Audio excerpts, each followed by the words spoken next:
জ্যোতি বোসকে, যেদিন জমির কাগজ ছাড়া মজদুরদের জন্য এই কারখানাটাকে বাঁচানো হয়েছে। পরিষ্কার বললাম, কোন এই কারখানাতে মজদুরকে ছাড়াই করে মনে করে সোজা আঙুলে ঘি ওঠান করে, তাহলে ঘি উঠবে। আর বেকা আঙুল করে 130টা মজদুরকে কি করে ঢোকাতে হয়, দরকার হলে কারখানা থেকে গন্ডগোল হবে। পুলিশ সামনে আছে, পুলিশ দাঁড়িয়ে আছে, কি জন্য দাঁড়িয়ে আছে? দলালি করতে রাস্তায় টাকা তোলে রাত্রেবেলা। অশালীন বংশগোপাল, কারখানা কর্তৃপক্ষকে তীব্র আক্রমণ।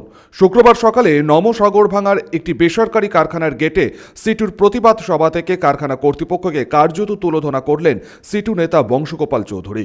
কারখানার 123 জন শ্রমিককে ছাঁটাইয়ের সিদ্ধান্তের প্রতিবাদে এদিন প্রতিবাদ সভার ডাক দেয় বাম শ্রমিক সংগঠন সিটু। সম্প্রতি এই কারখানা কর্তৃপক্ষ 123 জন শ্রমিককে হঠাৎই ছাঁটাইয়ের সিদ্ধান্ত নেয়। আগামী 22শে জানুয়ারি শ্রম কমিশনারের সাথে এই ইস্যুতে রয়েছে বৈঠক। সেই বৈঠক ফলপ্রসূ না হলে চূড়ান্ত আন্দোলনের হুঁশিয়ারি সিটু নেতার।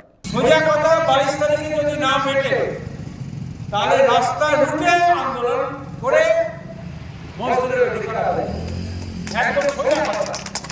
এনে কোনো বই আগামীকাল ডিস্ট্রিক্ট ম্যাজিস্ট্রেটের সাথে সভা আছে, বলে আসবো এই কথা যে আপনার সঙ্গে অনেকবার দ্বিপাক্ষিক কথা হয়েছে।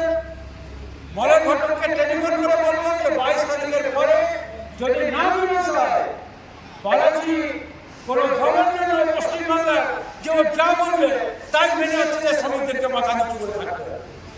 কেউ পয়সা খেয়ে আমরা কেউ সিআইটিইউ নেতা বংশগোপাল চৌধুরীর মন্তব্যের পরিপ্রেক্ষিতে একহাত নিলেন তৃণমূল শ্রমিক নেতা প্রভাত চ্যাটার্জি।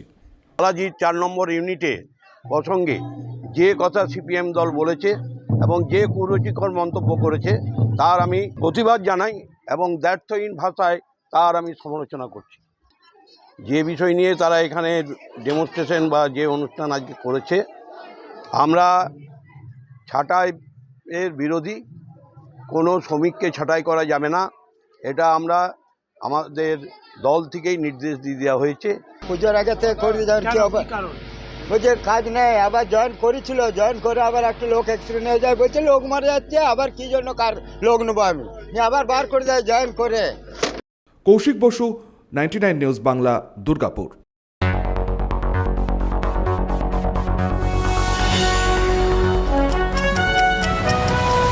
আপনারা দেখছেন 99 নিউজ বাংলা।